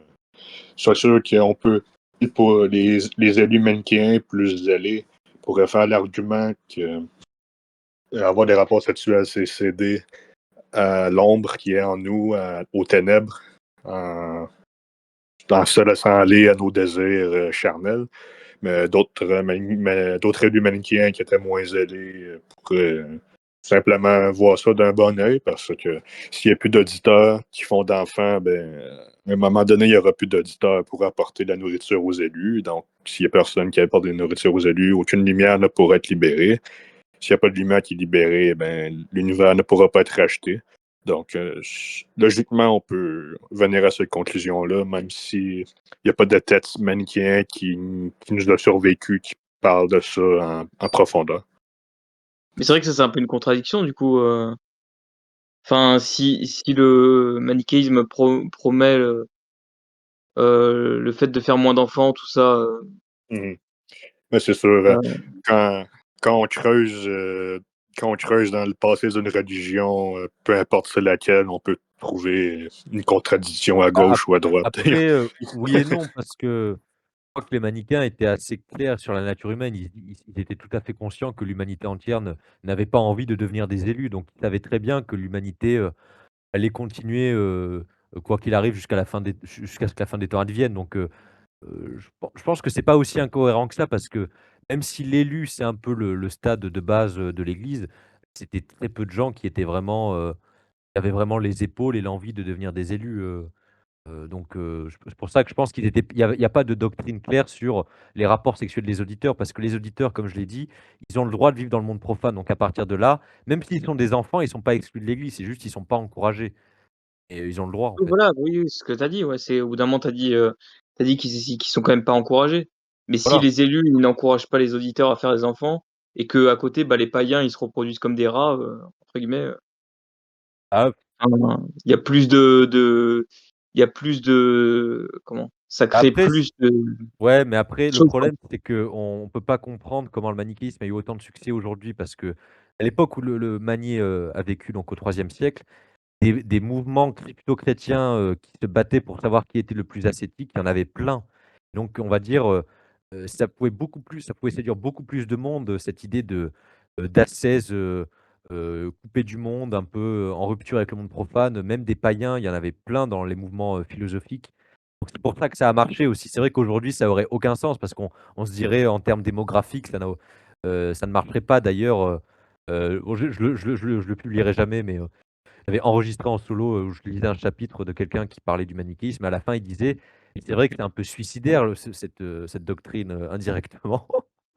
Mais à l'époque, enfin comment dire? C'était dans les esprits quoi. Il y a plein de gens pouvaient comprendre cette volonté d'ascèse radicale, donc c'est vrai qu'aujourd'hui, ça paraîtrait comme très étrange, hein. C'est pour ça que c'est très Ouais. étrange pour beaucoup de gens, hein. Et si on se met à l'époque de Mani, il y avait plein de mouvements qui étaient comme ça. Les Bardessanites, ils étaient un peu dualistes, ils étaient ascétiques. Les Marcionites, pareil. Les sectes judéo-chrétiennes, pareil. Les chrétiens de base, hein, même les chrétiens lambda du IVe siècle, ils n'étaient pas du tout aussi relâchés qu'aujourd'hui, hein, pour la plupart, hein. C'est assez Ouais. sanglant. Ouais, non, je vois, je vois. Même les Après, bouddhistes, c'est vrai que moi, ça me parle moins quand même, les trucs, enfin, comment, les vents, enfin, je sais pas comment dire, mais ce que tu as expliqué là sur les. oui, les éléments, les batailles primordiales du cosmos, oui. Ouais, c'est vrai que je trouve que. Après, en fait, ça dépend parce que tu peux donner une interprétation, quasiment physique du phénomène, mais là, on comprend que ces mythes-là, f ça veut je pense que beaucoup de manichéens voyaient ça comme des mythes explicatifs, en fait. Ouais, ouais. C'est un peu comme les Grecs se représentaient le monde et le cosmos. Ils croyaient pas forcément aux mythes tels qu'on les a aujourd'hui. C'était plutôt leur manière de se représenter, la jeunesse du monde, de la nature et du cosmos. Et ben, je crois que la Ouais, c'est plupart des presque limite manichéens platoniciens, quoi. voilà, je crois que la plupart des manichéens voyaient ces mythes comme ça, en fait. Ouais, ouais. C'est comme Adam et Ève avec les pères de l'Église. Aujourd'hui, plein de chrétiens te disaient: «Oui, mais c'est des mythes, en fait, pour expliquer la naissance de l'humanité». Mais ils vont pas Oui, forcément te dire qu'ils croient aux Adam et Ève historiques. ouais, je vois, ouais. D'autres remarques, questions, chers amis? Notre ami, Réal Icarus, même si tu as envie de rebondir. Réal Icarus, alors, toi, qu'est-ce que tu en penses? C'est pas Icaros, son nom, si je me souviens bien comment lire le grec. Oui, c'est ça, notre ami manichéen. Désolé, j'ai du retard, j'étais pas à côté de mon portable. C'était quoi la question, désolé? Que j'étais en même temps en train de faire du ménage. Mais est-ce que tu as pu écouter la conférence? Est-ce que tu as des questions, des Oui, remarques? oui, alors il y a un petit moment où j'étais plus là, malheureusement. Donc j'ai eu un appel, mais oui, j'ai écouté. Ah, pardon, je vais éternuer. Bon, finalement non, désolé. Qu'est-ce que je disais? Oui, je faisais un peu de ménage, mais j'ai écouté, une bonne moitié vu qu'on m'avait appelé. Mmh. Et du coup, c'était très intéressant. Je vais, bah, réécouter l'enregistrement. J'imagine que c'est sur YouTube comme d'habitude, c'est ça? Oui. Bah, je réécouterai l'entièreté de la conférence cette fois et aussi alors juste, c'était, tu avais parlé d'une autre conférence à écouter justement et est-ce que tu l'as partagée sur le serveur? Qu'elle Heu, m'intéresse. tout est sur la chaîne. J'ai même créé une playlist, OK. Ah manichéisme. bah, parfait, comme ça je vais tout regarder. Voilà, il y en a une de base, en fait, qui dure à peu près 1h50 où c'est vraiment la première que j'ai faite où, la présentation, quoi. De quoi on parle, qui est ce prophète? Quelle est cette religion? Parce que j'avais envie de m'y réintéresser étant donné que j'ai un ami russe qui l'est et Ah bon? oui, j'ai un ami russe, tendance en tout cas à tendance manichéenne, qui adore le manichéisme de manière générale et de ce que j'ai Incroyable, compris et il vit à Moscou et du coup, ben, on en parlait il y a encore quelques jours. Donc ça incroyable. m'a redonné envie de m'y intéresser à nouveau et c'est Faudra que tu le parfait du ramènes. coup. Faudra que tu le ramènes ou que tu nous le présentes. Oui, oui. Bah, je vais lui proposer déjà, je vais lui montrer les vidéos, lui envoyer. Je sais qu'il a du mal à suivre à l'oral en français vu qu'il est encore en train d'apprendre, mais je lui proposerai de venir si ça l'intéresse ou dans le pire des cas, je lui montrerai au moins la playlist. Fantastique. D'autres remarques? On coupe le bot, chers amis. Oh, Xac, bon, Tribun, tu viens d'arriver en retard comme d'habitude. Sertor, non, c'est bon, Bon, ça va, merci pour la Ouais, conférence. perso, c'est bon, ouais. nickel. Bah, écoutez, je sais pas quel sera le prochain sujet, sur le manichéisme, qu'on abordera. Peut-être Augustin. Encore une fois, Augustin, décidément, Ah si, si, si, j'ai une remarque là. Enfin une question. C'est sur les El Saïd, à un moment tu revenu dessus encore? oui, oui, Tu oui. disais que tu disais qu'en gros enfin, tu réexpliquais pourquoi Mani il était critique de ça, mais je sais plus ce que tu disais exactement. En fait, non, c'est surtout dans l'argumentation, que Mani déploie contre les Elkassaïtes. On en a beaucoup de passages dans la vie de Mani qui est dans le Codex manichéen de Cologne, hein. C'est un document manichéen très, très tôt, enfin très ancien, pardon. Et on a justement un dialogue entre, Mani et les Elkassaïtes et dans ce dialogue dans lequel il explique: «Oui, c'est pas, en vous purifiant que vous êtes dans l'eau que vous êtes vraiment purs». Donc c'est un peu la critique du rituel baptiste des Elkassaïtes. Et il parle déjà de cette idée de l'âme vivante, en fait. Donc, c'est juste pour développer que cette idée de l'âme vivante qui traverse, l'univers, en fait, qui est la lumière qui traverse l'univers, en fait, elle est déjà Ouais. dans la bouche de Mani, en fait. Et il y a de bonnes raisons de croire que c'est un concept, que Mani a développé de son vivant. Heu, D'accord, OK. donc voilà, c'est pour dire que ces développements cosmogoniques ne sont pas tous des développements tardifs forcément. Qu'ils ont sans doute des racines qui datent de Mani lui-même, en fait.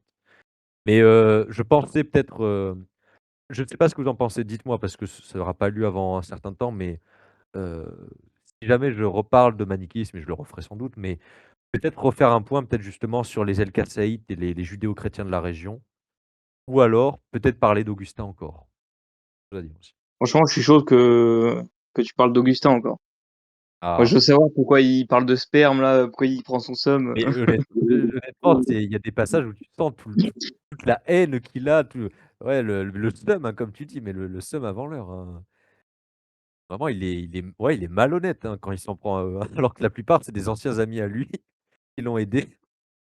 Mais moi, c'est enfin, justement, moi, c'est la question vraiment que je me pose, c'est étant resté 10 ans dans le truc et sachant qu'il a pas été élu, ça se trouve, il a juste pris son seum, quoi. Enfin, ouais, c'est ça, hein. On en parlera, mais j'ai quelques pistes, je reviendrai encore une fois avec Jason qui est incroyable. Mais je crois que, tu avais peut-être un peu raison, Zach Ezertor, il faudra que je le détaille dans une vieille conférence où on parlait d'Augustin, de sa jeunesse un peu, comment il a réécrit son histoire. Et je pense que finalement, même si sa conversion au catholicisme était sincère, je crois qu'il en a eu marre de se dire, «Ouais, c'était quand même une religion un peu persécutée, c'est fatigant, c'est contraignant». Je crois que ça a joué un peu. On en Ouais, reparlera. ouais. Bah, forcément, ouais. Hérode, j'ai une question. Vas-y. Dans toutes tes lectures et tout ton savoir, est-ce que tu as déjà eu des liens entre le manichéisme et l'alchimie? Ah, honnêtement non, mais après on a très peu de sources, hein, sur le manichéisme, on n'a Ouais, pas tant de choses que ça, mais non, quand tu parles de rituels, ça dépend ce que tu entends par l'alchimie. Si tu entends, l'idée de la transformation des éléments, avec un regard le un côté peu justement que tu as évoqué, en fait, ce que tu as évoqué, c'est au niveau de l'alimentation. oui, C'est à la fois physique, mais aussi très spirituel. Moi, c'est comme ça que je le comprends. oui, oui, Donc, oui, c'est un peu un mix quand même. Mais c'est pas que effectivement transformer le plomb en or. On a effectivement, moi, je prends vraiment l'alchimie globale, même plus oui. sur la transcendance. Bah, dans ce cas-là, oui, Ouais. si on part de ce point de vue-là, totalement, parce que je rappelle ces rituels, ces repas sacrés, c'est littéralement, un moyen de faire sortir la lumière vers les cieux. Donc c'est, Mm. c'est littéralement on ouvre une porte dimensionnelle indirectement, hein. Dans ce sens-là, oui. Après, heu, les El Kataïd, c'était un peu ça aussi, parce que pour eux, les aliments devenaient bénis et sacrés une fois qu'ils étaient baptisés, hein. Donc Mais du coup, oui, c'est ça, enfin, avec les révélations là, c'est vrai que c'est vachement axé sur le comment? Sur les enfin, sur le fait que enfin, sur ce que tu fais, quoi. bien sûr, c'est pour ça qu'il y a un code, une éthique du corps, qui est très mise en avant et c'est pas du tout ce qu'on pourrait croire, à savoir des vieux fous qui se refusent de manger, et qui prient 10 fois par jour, en fait, pas du tout. Au contraire, ils doivent manger tous les jours. En fait, c'est une ascèse encadrée, le manichéisme. Très encadrée même. Ouais, Et en fait, c'est pour ça que ça a marché aussi, parce que si on prend d'autres mouvements gnostiques un peu plus, diffus et dissolus comme, les valentiniens ou les sétiens ou d'autres mouvements gnostiques, eux, ils étaient beaucoup moins axés sur les rituels.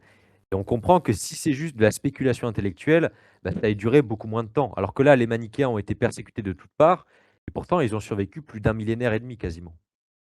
Parce que justement, il y a des rituels, il y a une église.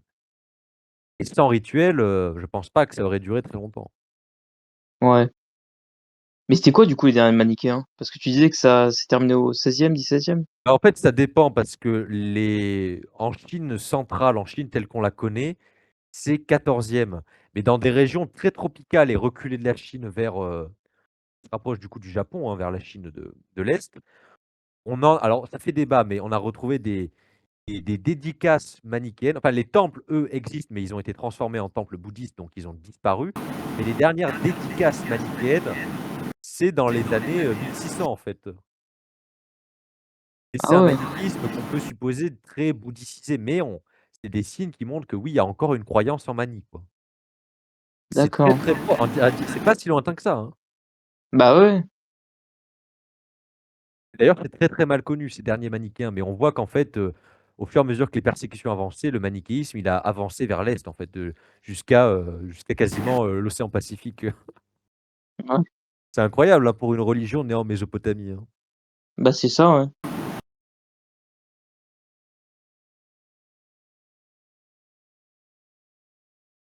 Il y a un autre point aussi qui est très intéressant sur lequel il faudra que je pense un jour, c'est, justement le seul pouvoir qui a adopté le manichéisme comme religion d'État, ce sont les Ouïghours et ils ont beaucoup contribué à implanter le manichéisme en Chine. Ça, c'est incroyable. On en parlera une prochaine fois. S'il y a pas d'autres questions, chers amis, je vais couper le bot parce que là, je pense, ça fait C'est assez d'ailleurs comme ça, à partir, il me semble, des Ouïghours, que des alphabets dérivés de l'alphabet syriaque ont commencé à se enfin, de l'araméen. oui, Enfin, le oui, oui, syriaque surtout, ont commencé à se diffuser dans la totalement. région, qui ont donné Oui, oui, d'ailleurs totalement. l'alphabet mongol, il me semble. Oui, mais totalement en fait, tu vois, plein d'alphabets centra-asiatiques, dont l'alphabet mongol, viennent du syriaque. On a plein d'inscriptions, mais je crois que ça a existé avant le manichéisme, ou alors en même temps via des missionnaires chrétiens nestoriens. Je sais pas si on peut dire que les manichéens ont contribué à créer, Oui, c'est l'alphabet vrai, il y avait syriaque. aussi les nestoriens dans la Voilà, donc c'est un région. peu les 2, c'est un peu les 2. Pas d'autres questions, je coupe le bot, chers amis, je crois qu'on, on a assez parlé. Très content de nos échanges. C'est bon? Allez, chers amis, public YouTube. Au revoir les golems.